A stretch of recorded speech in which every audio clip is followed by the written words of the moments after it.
In this video, we want to talk about how to use a special limit of sine x divided by x as x approaches 0 to find the limits of functions.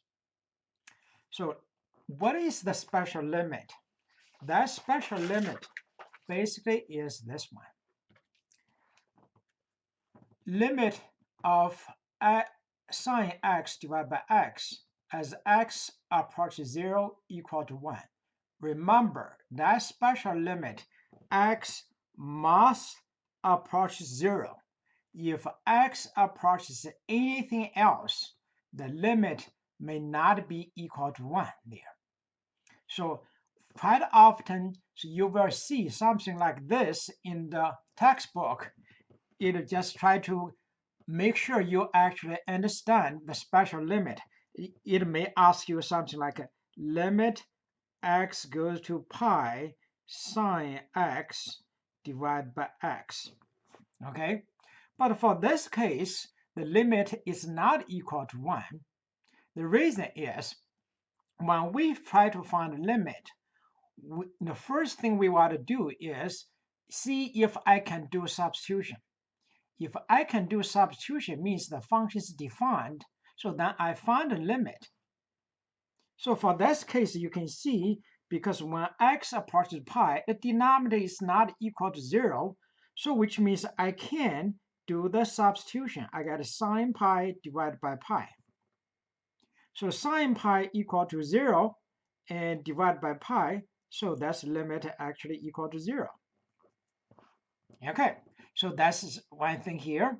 Okay, and so when we do this here, and the variable looks like doesn't matter. It could be you write limit, okay, t goes to 0, sine t, and divide by t equal to 1. Okay, as long as that's 2 must be the same argument. As that same argument go to 0, the limit equal to 1.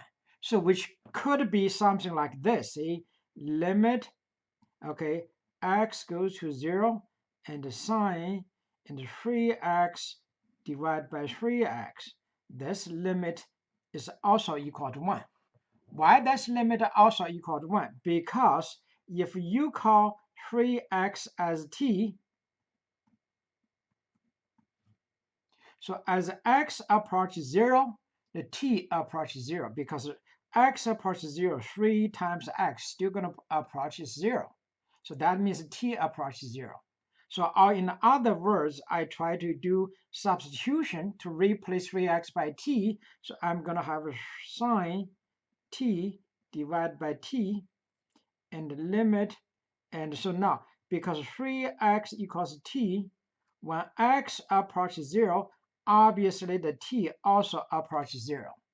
So now that limit becomes t approaches 0. So we try to find that limit. Because that's two same, that's exactly same format as what we had before. So that tells us this limit equal to 1. So in order to use this limit, you must have exactly same format. But that's case, although you don't have the same format after you change the variable, it is the same format. Okay. So now we should realize how we're going to use that special limit. Let's take a look at the first example here. Sine 5x divided by x. First, when you have a problem like this, very common mistake, want to factor out of 5. You cannot factor out 5. Cannot factor out 5. Don't factor out 5 because sine function is not a linear function. Okay, so you can't simply factor out the 5 there. So now what? As I mentioned, so here, in order to use this special property, special limit, you must have the same format as this. But right now, it's not. So what we can do here, we could do the following. So because I can't factor out the 5, what I try to do, I'm going to rename this 5x. I call this as t. So that tells us x, if I solve the x from this equation, so you can see x equals t divided by 5. So it turns out when x approaches 0, if this approaches 0, you can see this approaches 0. Okay, so now what we can do here, that's limit. I rewrite this as limit, because when x approaches 0, t approaches 0. So I got to write t approaches 0. Sine 5x, 5x we call this t, we got a sine t. Divided by x, x is t divided by 5. So I use sine t to divide by t divided by 5. That's same as this sine t multiply 5 over t. So which is same as limit t approaches 0, sine t divided by t times 5.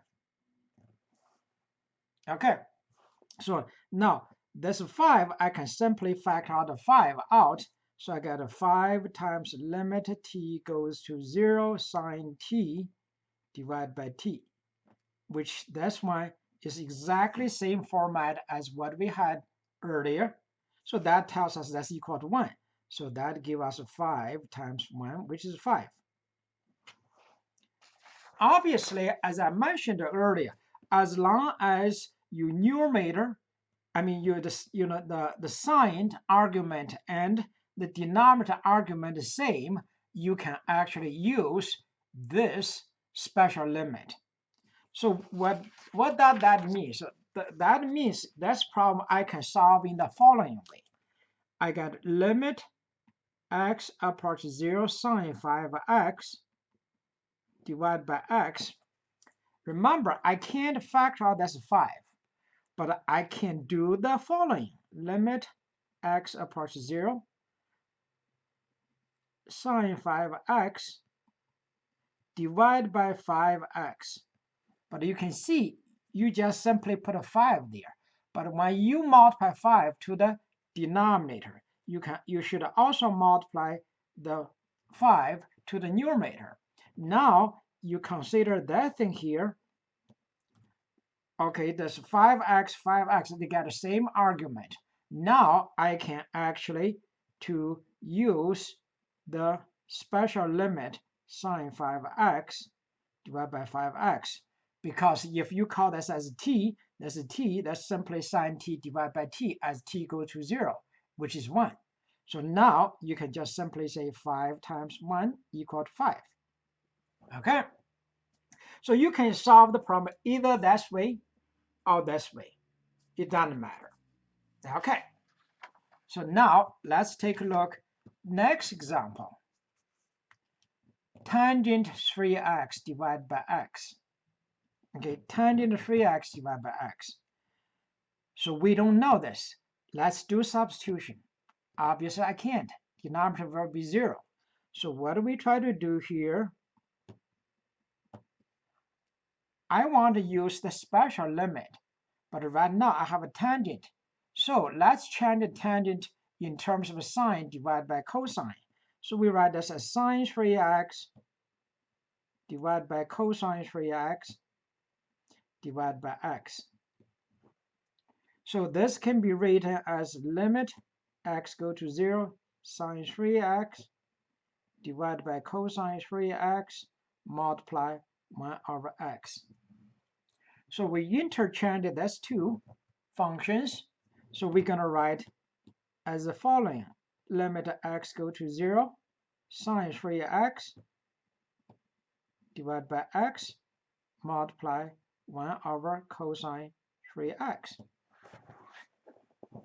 Okay, so as we did earlier, we want to make this as the same argument, but now this is x. I need 3 to get the same argument as 3x. Remember, you cannot factor out 3. Don't factor out 3 there. So now what we can do here, we write limit x approaches 0. I multiply 3 to the numerator. I multiply 3 to the denominator. So this thing here, because 3x and 3x. So if you change the variable, you're going to get sine t divided by t, which is limit as t goes to 0. So now you can see we can, up to that step, you can just go ahead to write this as 3 limit x approaches 0 sine 3x divided by 3x multiply limit x approaches 0 1 over cosine 3x. And why this case you can do this? Normally you have to make sure that each of the function limit exists. You can separately take limit. But does limit exist? Yes, because cosine 3 times 0, cosine 0 is 1. Okay, which means I can find its limit. So now I have 3, because this limit is 1. That's 1 over cosine 0, which is also 1. Okay, times 1. So finally, that's limit is 3. Okay. So how about this one? This one, no difference from what we did earlier. No big difference. Okay, what we try to do here is we try to rewrite this as limit x approaches 0. Sine square, I can write this as sine 2x times sine 2x divided by x. Okay. So now you can see here, I can combine these two together, separate this to the sine 2x. So now I can do the following: sine x approaches 0, sine 2x divided by x times sine 2x. In order to use the special limit, I have to make sure this argument and here got to be same. I can't factor out 2. So I multiply 2 to the numerator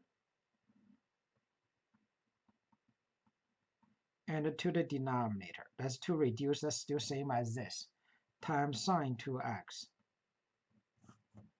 And now that's 2 I can factor out, because now everything here, the limit exists, because we know sine 2x divided by 2x, because they have the same argument. If you change this as t, that's going to be sine t divided by t type, okay, which means that's a special limit. We know the limit exists when t goes to 0.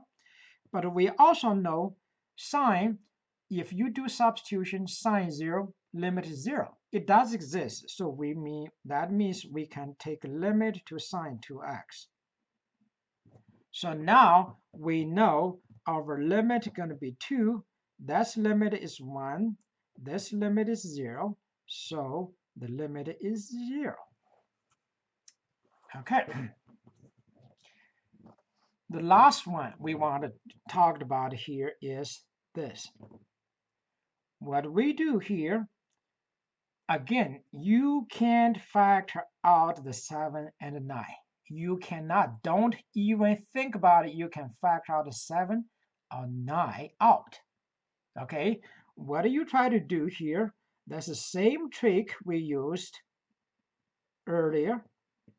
Okay, and what do we have? That's why it's a little bit complicated, because if I can get sine 7x divided by 7x, then I know that limit exists. Okay, if the sine 9x divided by 9x, then that limit exists. But you can't just put a sine x there or 9x there. Okay, but what we can do, we change the form. We change this as sine 7x divided by 7x. But as I mentioned, you can't just simply put a 7x there. You divide by 7x, you have to multiply 7x, so then that still give you back to the sine 7x. we do the same thing for the denominator.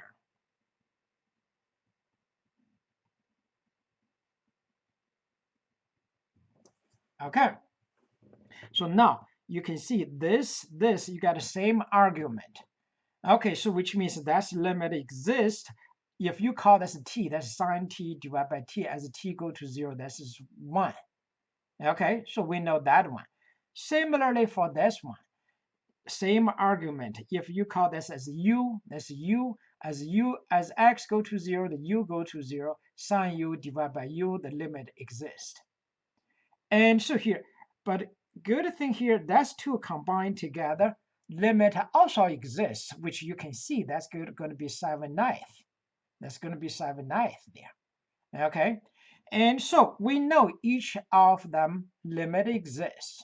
So now we can separately take limit to each of them. Limit x approaches 0, sine 7x divided by 7x, and limit x approaches 0, sine 9x divided by 9x.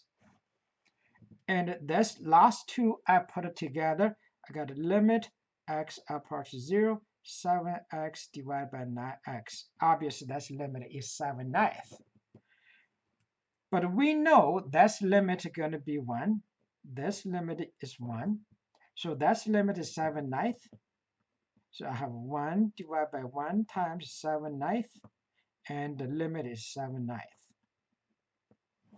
Okay, so that's how we use the special limit sine x divided by x equal to 1 as x approaches 0. And if x approaches anything else, sine x divided by x, the limit may not be equal to 1. Okay, you have to remember that. Okay, so that's the end of this video.